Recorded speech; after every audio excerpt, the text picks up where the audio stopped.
بسم الله الرحمن الرحيم والصلاة والسلام على نبينا Muhammad wa ala alihi wa ashabihi ajma'in amma ba'd. Inshallah, today we begin the station of Thiqah billah, which is trust in Allah subhanahu wa ta'ala. Abu Ismail al-Harawi rahimahullah ta'ala says, الثقة سواد عين التوكل ونقطة دائرة التفويض وسويداء قلب التسليم. Basically, this is a shorter station. I think we'll be able to get through it all today, maybe even more. And the idea behind it is that thiqah, when we compare it with the previous stations, and the next one as well. So the last two stations were tawakkul and tafweed. And now we have thiqah billah, and the one after is a taslim. So you have dependence on Allah, entrusting Allah. Now you have trust in Allah, and after it comes submission to Allah subhanahu wa ta'ala. Thiqah, the station that we're in today, relates to the previous two and the preceding one, in that thiqah serves as the essence, the soul of each of these three. And we alluded to this in the previous stations, and now we'll kind of get a little bit deeper into it.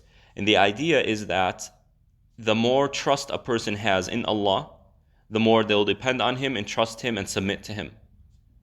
So if we want to improve these three important elements of our faith, then we must improve our trust in Allah subhanahu wa ta'ala. And to kind of give you an analogy to how trust in Allah plays a role in these other three stations, he says that al-thiqah, trust, sawadu ayn at-tawakkul. It is the blackness of the eye of tawakkul. So we have an eye, and regardless of what color our eye is, every human being has a, what is that center part? The pupil? Yeah, the pupil, the color of every single person's pupil is what? It's blacker or brown, right? This is what he's referring to. So if this part of the eye, the pupil, is the essence of vision, in that it is what allows light to enter the eye, and it is what then exits from the eye and gives us an image, right? So without the pupil, the eye is pretty much functionless. Likewise, without trusting Allah, we cannot have tawakkul in Him. It just makes no sense. How can I depend on someone or something I don't trust? It simply doesn't make sense, right? So trust in Allah in relationship to dependency on Allah is like the pupil to the eye. Tawakkul is the eye, thiqah is the pupil. And it is nuqtat da'irat at-tafweed. It is the center of the circle of entrusting Allah subhanahu wa ta'ala. So if you kind of think about geometry, when you studied circles, you have the center point of a circle. And pretty much the more you know about that center point in relationship to the circle itself, the more you're able to analyze the circle. Right, so if you know how far the center is from the diameter, the circumference, the more you're able to use these mathematical equations. So if you know the radius, you know the size of the circle, among other things. Likewise, in order for it to be a circle, every part of that outer layer, that circumference, needs to be equal distance to the vortex or the center itself. So it's as if that center kind of plays a fundamental role in defining what the circle is. So similarly, trust in Allah is that center point which in trusting Allah revolves around. So if you want to think of it in terms of celestial bodies, the sun is the center of our solar system, and that sun essentially dictates the motion of the other planets, right? And although the orbit of planets might not be always circular or exactly circular, it's sometimes more oval shaped, nonetheless, it is functioning in regard to that sun. It is circling around that sun. Likewise, in trusting Allah is affected by the gravitational force of that trust in Allah subhanahu wa ta'ala. The more a person has trust in Allah, the more their entrusting of Allah will orbit the person, will benefit the person in a stronger manner. And then finally, سويداء قلب التسليم. It is the suwayda, this small black dot of the heart of submission to Allah. Now, suwayda, I don't know it as a commonly used Arabic term in regards to a person's anatomy, but what I'm understanding from Ibn Qayyim rahmatullah alayh is that suwayda has is an actually technical term, biological or in terms of our or anatomy, in that the essential part of the heart is this thing called the suwayda. And I guess according to their research and their understandings of the functions of the heart, the suwayda is the life of the heart. Right? I don't know if there's something similar in modern anatomy or something. I have no idea about this field. But that's the idea here. So if this suwayda part of the heart is the most essential part of the heart, then trusting Allah subhanahu wa ta'ala is the most essential part of submission. And the way Ibn Qayyim rahmatullah alayhi describes this suwayda, it's that it is the life of the heart. Without this, the heart will not beat. The heart will not function anymore. Likewise, without trust, submission will no longer function properly. It will have no role. It will die. So that's what trust in Allah is in relation to submission to Allah subhanahu wa ta'ala. So to kind of summarize all of this, it's as if Abu Ismail rahimahullah is saying that thiqah in Allah, trust in Allah, is the soul of our faith. It's the soul of our faith. And tawakkul is the body of our faith. What causes the believer to function, to move, to do? Well, it is their dependence on Allah subhanahu wa ta'ala. Right? And we went over that. وتوكل كالبدن الحامل لها ونسبتها إلى التوكل كنسبة الإحسان إلى الإيمان. Right? So if you kind of see the functionings here.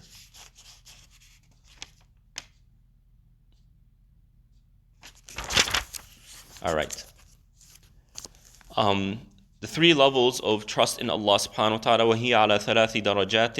الدرجة الأولى درجة الإياس، وهو إياس العبد عن مقاومات الأحكام ليقعد عن منازعة الأقسام ليتخلص من قحة الإقدام.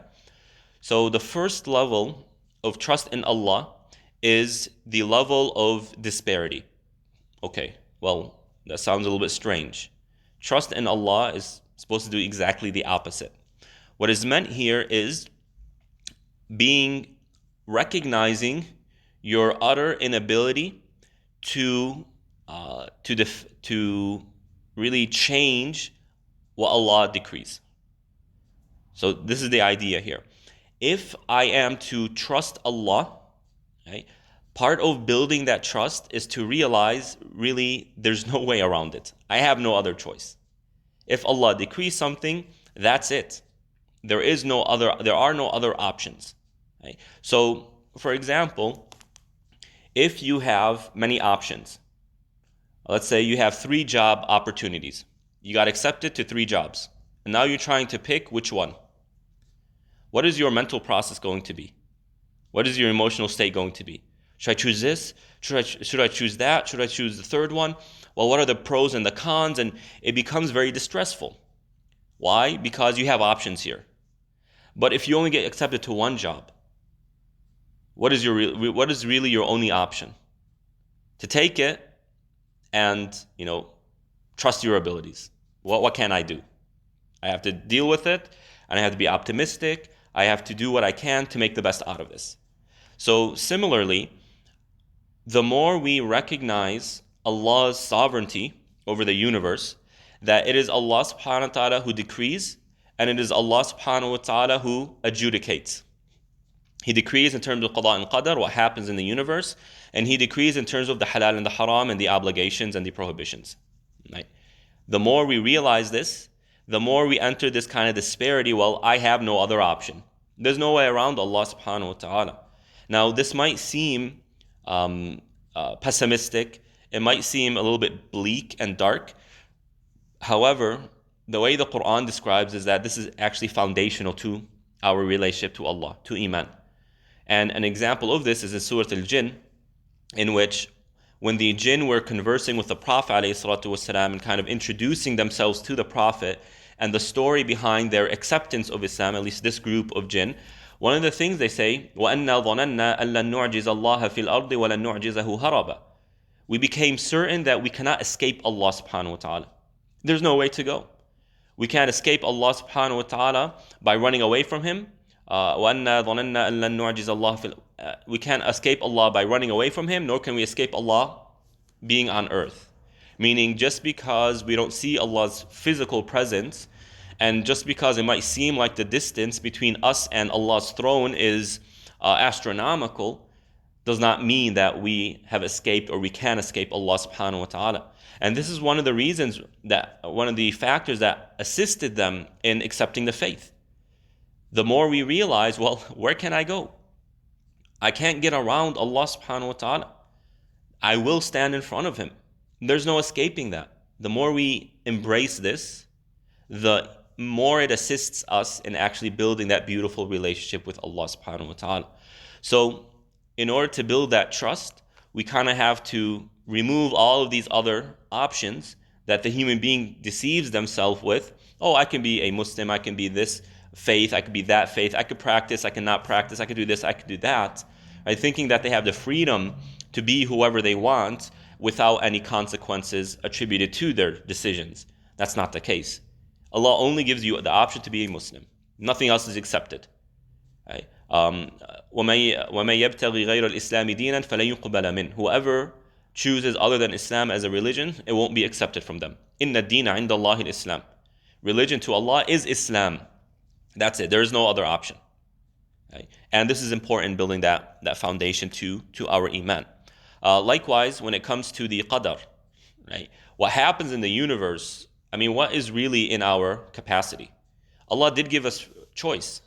Allah did give us autonomy. Part of the relationship we have with Allah, in fact, the unique aspect of our relationship with Allah in comparison to other species, is that we have autonomy, we have choice.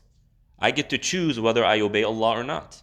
I get to choose whether I pray or not, whether I fast or not, whether I give zakah or not. And that is integral to the relationship we seek with Allah subhanahu wa ta'ala and Allah seeks with us. However, beyond our choices, what do we have control of? If our own children, we have very little control over them, really. All we could do is try to be a good parent to win their trust. That's really it. Other than that, a certain point will come where, what can I do? And I always hear this from parents when their child is getting married, right? My child really likes this girl. My daughter really likes this man. I don't think it's the best choice, but what can I do? Right?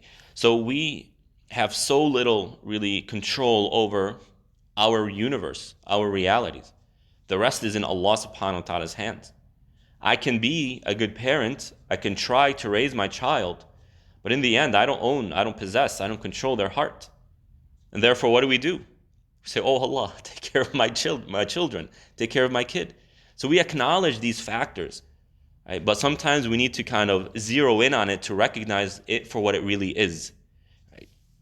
So the more we are able to enter this level of disparity from Allah subhanahu wa ta'ala's sovereignty. And in other words, that was poor wording. I realize that I have absolutely no control over the realities, over the universe, over religion, except the very small choices that Allah subhanahu wa ta'ala has given me the ability to choose. That's it. So from here, we kind of build this foundation. I have no other option, therefore my only option is Allah subhanahu wa ta'ala. Going back to the example of the 3 jobs. You have the 3 jobs, you're kind of all over the place. Which one should I go? And then when you choose one job, you start thinking, oh my God, what if the other job was better? And even when you consider these 3 jobs, there are so many non-constants, there are so many factors and variables you simply do not know. The job might have a good salary, but what about my boss? I don't really know who my boss is. What if my boss looks good, looks like a decent person, but as soon as I start working with him or her, they turn out to be a devil? Okay? What if this job has a lower salary, but the boss will make my life easier? There are simply too many unknown variables to make a decision where we know 100%. So when it comes to these things, when sometimes it's a relief to only have one option. So long as that option, inshallah, is good. But when it comes to Allah subhanahu wa ta'ala, this level is seeking to exclude all of these other options, which really aren't options, they're deception from Iblis, and to realize that my only option is Allah subhanahu wa ta'ala. There's no escaping Him. If I do what pleases Allah, that's going to result in the best scenarios, this life and the afterlife. But if I try to deceive myself into thinking that there are other options, I only harm myself. وَهُوَ إِيَاسُ الْعَبْدِ عَنْ مُقَاوَمَاتِ الْأَحْكَامِ. Just to kind of translate this level, continuing. So he says, the level of disparity, and it is when the servant despairs from fighting or challenging the laws, meaning the laws of Allah subhanahu wa ta'ala.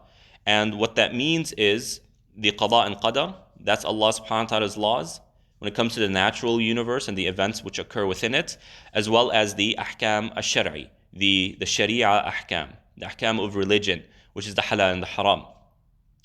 Right? We realize there's no going against this. There's nothing I can do when it comes to the events of the universe. It's not in my hands. And when it comes to the ahkam al-shar'i, right, the religious rulings, yeah, I could choose to submit or not, but if I don't submit, I get punished. And therefore, do I really have an option when I think about it? I don't really have an option. My only option is Allah subhanahu wa ta'ala. And the fruit of this is لِيَقْعُدَ عَنْ مُنَازَعَةِ الْأَقْسَامِ. The fruit of this level, right, this type of disparity, is that it causes the person to sit down. And this is just kind of an eloquent way of saying that the person disables themselves from really trying to interact in a negative way. When you sit down, what are your physical capabilities? You really can't do much. You can maybe move your arms a little bit, but you're not going to get anything done. You can only do so much when you're sitting down. So he's saying that you sit down you take a seat from munaza'at, from objecting the aqsam, the distribution. Here, the distribution of the worldly provisions, because Allah subhanahu wa ta'ala distributes wealth, He distributes resources, He distributes capabilities, capacities. Some people are tall, some are short, some are strong, some are weak, some are darker skinned, some are lighter skinned, some are black haired, some are blonde haired, some are wealthy, some are poor, some are smart, some are hands on, whatever it is. And this is really not in our hands. A lot of what we have is simply biological, which Allah subhanahu wa ta'ala dictates. Yes, we can build our abilities, but there's a lot out beyond our control. So we no longer object to these things. And if you remember in previous stations, objecting to Allah's qada and qadar and His distributing of these resources is really antithetical to iman. It harms iman, it hurts it. It really causes it to start deteriorating. Because if a person is objecting to what Allah is giving them, how are they going to trust Allah? If someone objects against a choice or decision Allah subhanahu wa ta'ala has taken, that's just an expression of lack of trust. Whereas as we get to, trust in Allah subhanahu wa ta'ala has a different role. I'll get to that in the next levels. Likewise, we no longer object when it comes to how Allah laid down our religion, how He laid down the rulings of the religion. And maybe something very relevant to our times is the very few differences between male and female when it comes to religious obligations. Why did Allah obligate the hijab on the female and the male has a lot more, I guess, if you want to think of it this way, a lot more leniency in terms of what he can wear or what he can show. Why is that? Well, a lot of people, they object to this. If this isn't sitting well with someone, what does that say about their trust in Allah subhanahu wa ta'ala? How are they going to have trust in Allah if they object to something He has decreed? So the more we reach this type of disparity, which I mentioned before, the more we sit down from this fight, from these objections. Also, ليتخلص من قحة الإقدام. It also stops us from the hiccups of moving forward. So, I mean, it's just really Abu Ismail's eloquence and his ability to articulate these ideas is really, really, I mean, subhanAllah, he's a genius. So he says to stop us from the hiccups as we move forward. He didn't say to stop us from moving forward, because the whole idea of this book is للسلوك, I mean to actually follow the path, to get forward, to move towards Allah subhanahu wa ta'ala. But if you remember when we started the second volume of this book, the idea now is that we are trying to move forward by preventing that which hinders our ability to go forward or causes it to die out, our motivation to die out. So he's not saying that this stops us from moving forward, but rather it prevents us from the hiccups on the road, right? And these hiccups include the audacity of doing sin, right? al-Jur'a ala iqdamihi ala الجرأة على إقدامه على ما لم يحكم له به ولا قسم له. It prevents us from the audacity of doing something that Allah didn't allow us to do or doesn't allow us to do, or pursuing something that's not ours. So you can see how the halal and haram plays here, as well as the qada and qadar. It prevents us, or it stops us from pursuing the haram. And it also stops us from trying to take what Allah didn't give us. This means, for example, Allah gave a friend of mine a lot of wealth. I don't have as much wealth. Right? I'm jealous of that. And therefore, I want to, I'm mad, I'm jealous. Why does this person have all this wealth? I don't. I'm going to try and steal from him. Well, that's not yours. Allah gave it to him for a reason.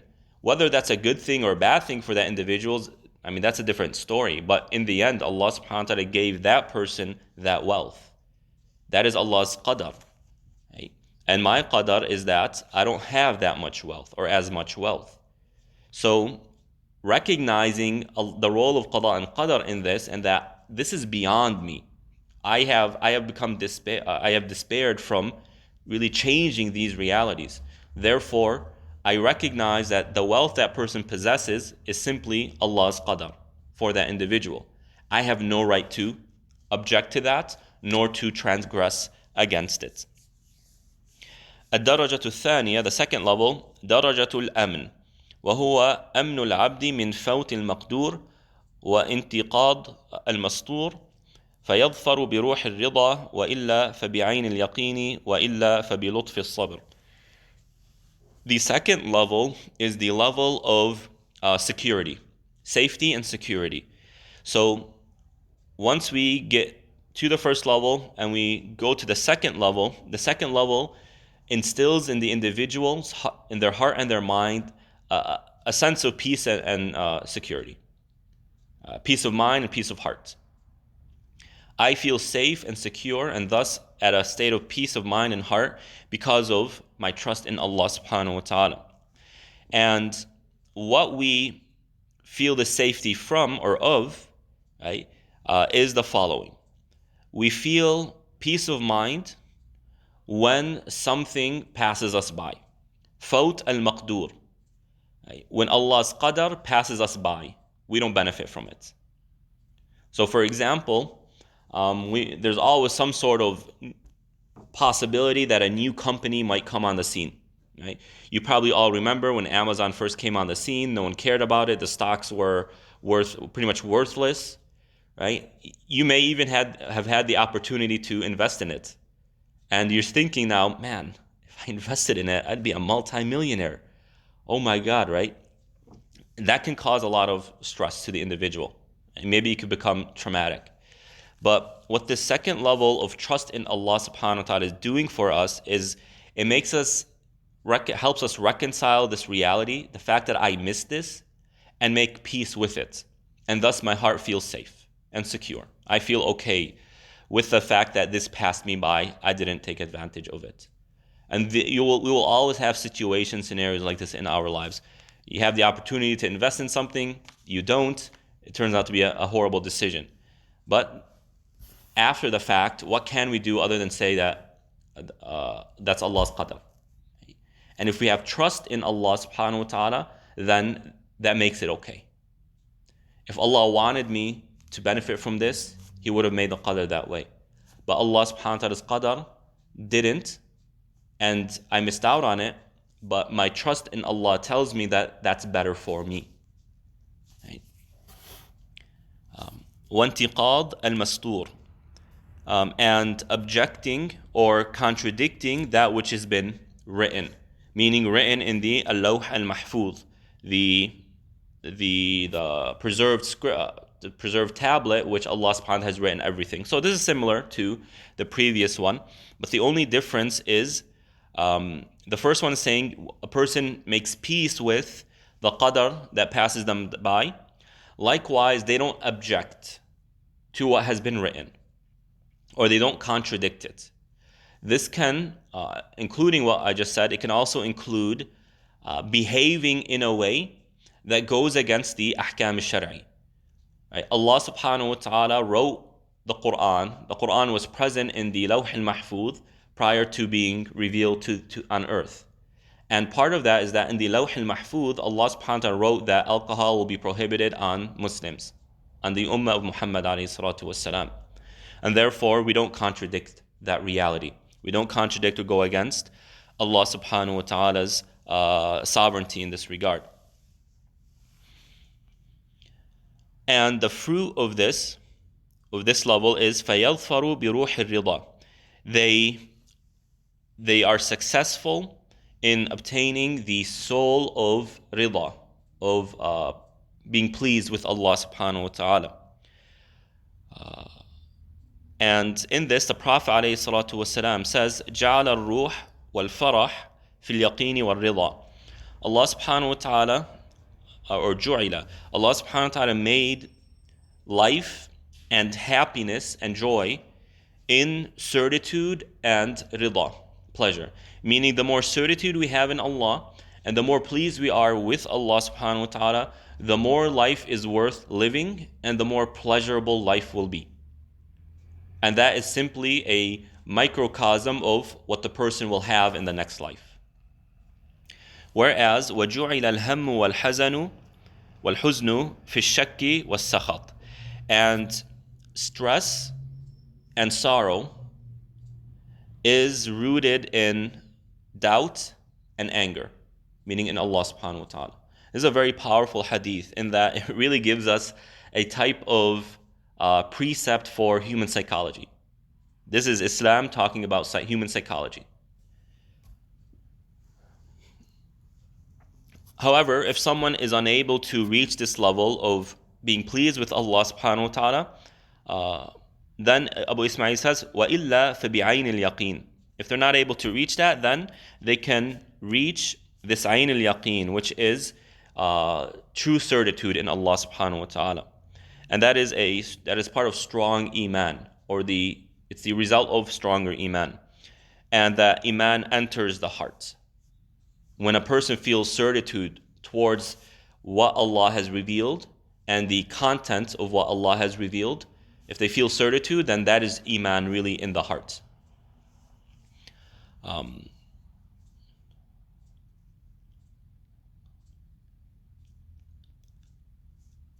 Right. And then if they are unable to reach that, the certitude, then وَإِلَّا فَبِلُطْفِ الصَّبْرِ.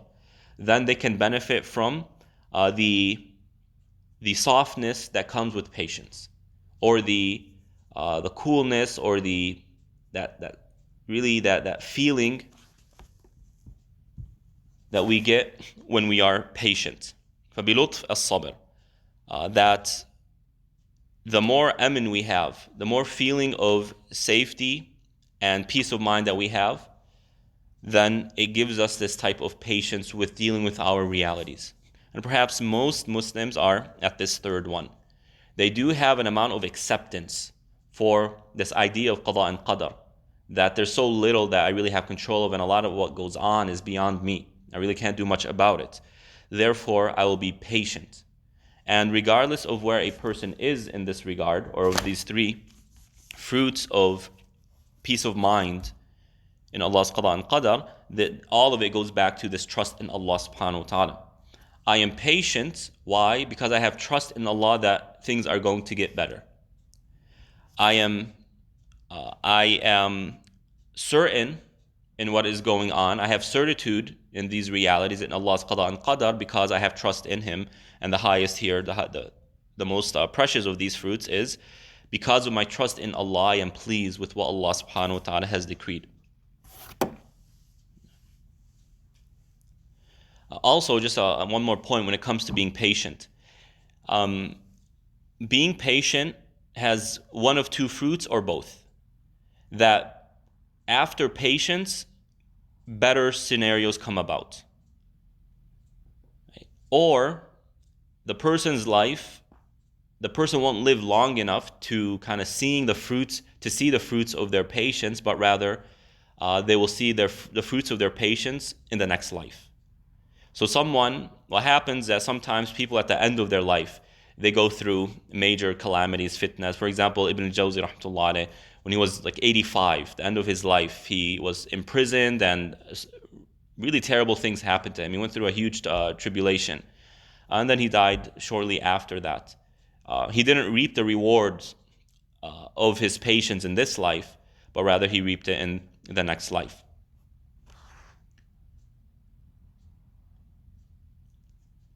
Right. And then finally, the third level, الدرجة الثالثة معاينة أزلية الحق ليتخلص من محن القصود وتكاليف الحمايات والتعريج على مدارج الوسائل.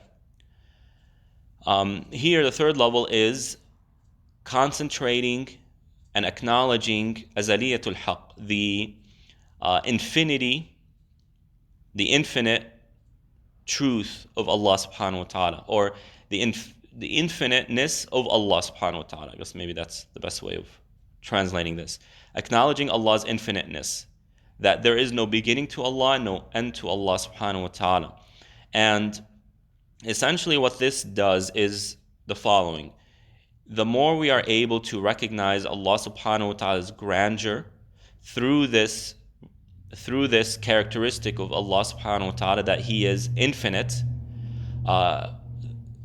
it helps us deal with or prevent mihan al-qusud. And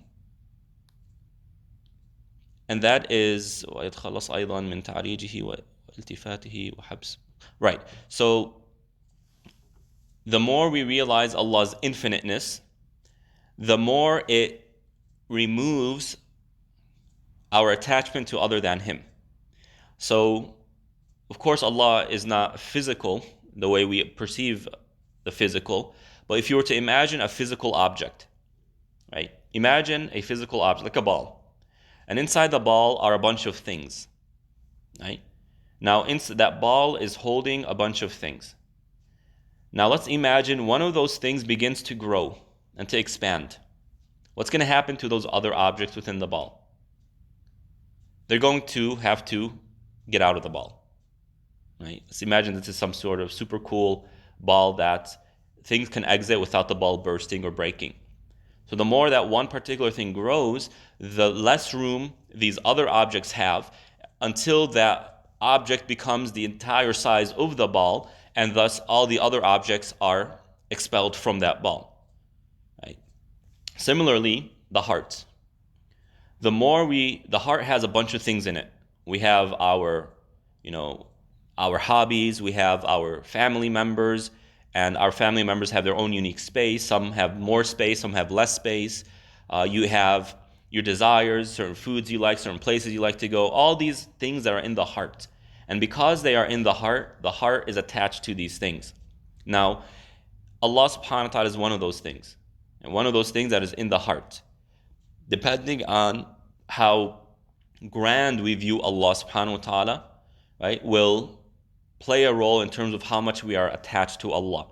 Abu Ismail rahimahullah ta'ala is saying that in this third level of trust in Allah, right? We need to recognize Allah's infiniteness. And the more we recognize His infiniteness, the more Allah begins to grow in our heart, to where the only relevant thing in reality is Allah subhanahu wa ta'ala. And thus the more He grows, the less space these other things have. Until one of two things happens. Number one, Allah subhanahu wa ta'ala, our attachment to Allah causes those other things to be expelled from the heart. But this isn't what Islam endorses. Because the fact of the matter is, we are part of this reality. And we are human beings, we have human nature. We will always love our children. And it is not Islamic to expel them from our lives. The Prophet ﷺ loved his children. And he cried for them. And he cared for them. And he expressed his love for them. And he liked being in their presence and when they were in his presence. Right? However, so that's the first scenario that we don't want. The second scenario, this is what we want.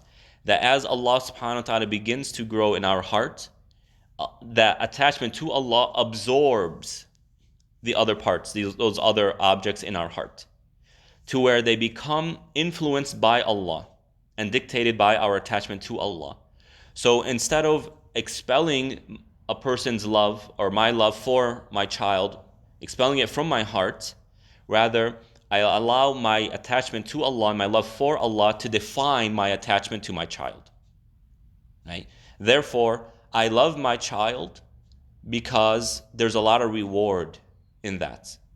And when you look at the hadith of the Prophet ﷺ, whoever has mercy with Allah's creation, Allah has mercy with them. Let's take our child. My attachment to Allah has absorbed my attachment to my child, and therefore, because Allah loves mercy, I am merciful with my child. The Prophet ﷺ teaches us that if you have daughters, 1, 2, 3, 4, however many, and you are good to them and you take care of them until they get married, then they will serve as a barrier between you and hellfire. There's a lot of reward in it. Right? So my attachment to Allah motivates me to be good to my children because I seek that reward. So this is the idea here. The more we acknowledge and recognize and observe Allah subhanahu wa ta'ala's infiniteness, time-wise in terms of His sovereignty, it helps us rid of purposes in life that are either antithetical or not beneficial to our true purpose in life. Our true purpose in life is to worship Allah subhanahu wa ta'ala. That is it. Right? But so little human beings actually make this the center of their life or their primary purpose. Rather, this is part of their life. They might go to Jumu'ah prayer, they might pray 5 times a day, but as soon as they go to work, all of that is aside. Right? So they have various purposes within their heart. Now, this might be a good Muslim, but when we want to get to these higher levels of Iman, this purpose of life to worship Allah and to submit to Him needs to grow to where it absorbs those other activities of life and begins to define them and refine them. And interestingly, the way Ibn Abu Ismail words it, he says, Mihan al-Qusud, the test of these other purposes of life. So he kind of gives this kind of, this, I don't want to say negative, but that these other purposes in life are a challenge of ours because it challenges our true purpose in life. And therefore we need to function in a way where they serve the main purpose and they serve to fuel our main purpose and to help us with our main purpose instead of serving as a rival to it. Also, it helps us get rid of or helps us deal with takalif al-himayat. Where's this one?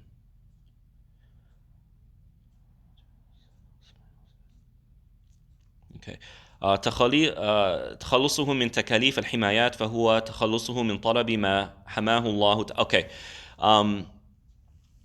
So here what he's saying is that it helps us deal with a certain behavior of human beings where we try and obtain that which we don't have. Okay? And here he's referring specifically to kind of this qada and qadar, this aspect of qada and qadar. Going back to this Amazon scenario where we had the opportunity to invest in Amazon when it was first established and the stocks were dirt cheap and it was pretty much worthless, we missed that opportunity. What happens sometimes is that the person, out of their distress, is trying to find an alternative to that. And as a result, they make poor decisions. They try to fill that, they try and reconcile that stress, they try and nurse it. And in the result, they make bad decisions. Because they're at tension with Allah's qada and qadar, it leads to negative things if they behave that way. But rather, he's saying that when we see Allah's infiniteness, that His qada and qadar and His sovereignty is really controlling all that goes on, and that me missing the opportunity to invest in Amazon is part of that scheme, that scenario. It's part of Allah subhanahu wa ta'ala's sovereignty. And since I trust Allah subhanahu wa ta'ala, I realize that it wasn't meant to be for a good reason. Therefore, the more I recognize that it is better for me to not have invested in Amazon than to have invested in Amazon, the more I make peace with that.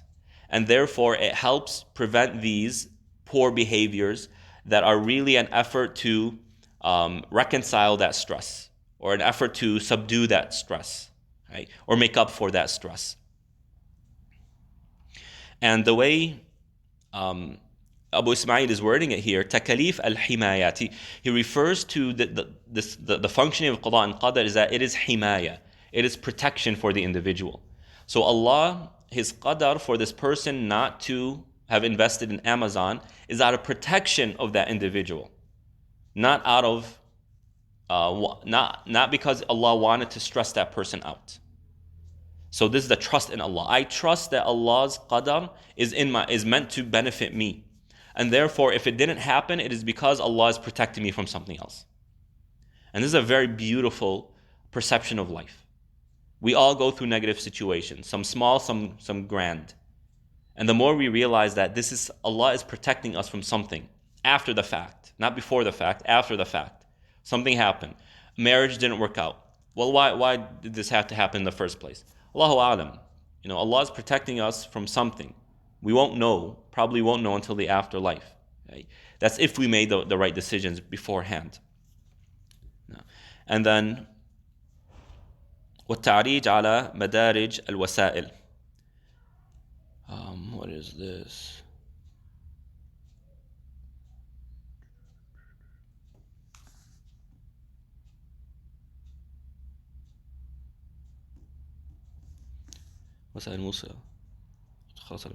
Okay, so the last fruit of this third level is that it stops us from ascending or perceiving ourselves to ascend based on our interactions with the means.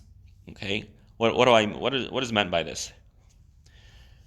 As we mentioned in the previous two stations, that there are means we must engage in order to reach an end. We want to be close to Allah. Well, there are things that we need to do. We need to pray 5 times a day. We need to give zakah. We need to stay away from sins. We need to do istighfar, among these other things. These are means to the end. Right? Also, on the non-religious side, non-spiritual side, I have a goal of becoming financially stable. Well, it's not going to happen randomly. Money isn't going to grow on a tree next to me or come from the sky. I have to do things. We call those the means. And we spoke about that in great detail. What he's saying here is that the more we recognize Allah's infiniteness, the more we prevent ourselves from falling into the trap, right, of being attached to the means instead of the end. Instead of being attached to Allah, right, the person becomes trapped and becomes dependent on the means itself. Now, Ibn Qayyim says that, look, we need to kind of be a little bit more nuanced in the way we describe this. He says there are certain means, right, that are pleasing to Allah, such as praying 5 times a day, such as fasting and giving charity, etc. These, we don't want to rid ourselves of these things or attachment to these things because they are part of the ends. I pray, why? Because it pleases Allah subhanahu wa ta'ala. So if my end goal is Allah's pleasure, well, praying is doing precisely that. So let us exclude this from this idea here, in that the spiritual means are something that in of itself are good things. That Allah subhanahu wa ta'ala commanded us to do these things because the ends are within those means itself. Now the other side, the non-spiritual side, the means of wealth, etc., that has to do with Allah's qada and qadar. This is where we don't want to fall into the trap. We want to be connected to Allah as the one who brings the fruits of these means instead of the means themselves. And again, this is just reiterating what we mentioned before. Yes, I have to work in order to make money, right? But my attachment is to Allah, the one who provides. I am working because Allah commands us to. Right? That's the idea here. And therefore, I am not dependent on my work. My financial stability is not dependent on my work, but rather on Allah subhanahu wa ta'ala. So this is what we need to do. And therefore, the more we recognize and acknowledge Allah's infiniteness, the more we are able to prevent ourselves from seeing ourselves as ascending through these means, but rather it is Allah who's causing us to ascend, or causing our situation to improve.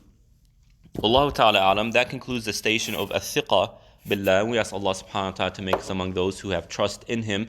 Wa sallallahu ala nabiyyina Muhammad wa ala alihi wa ashabihi ajma'in. Wassalamu alaikum wa rahmatullah.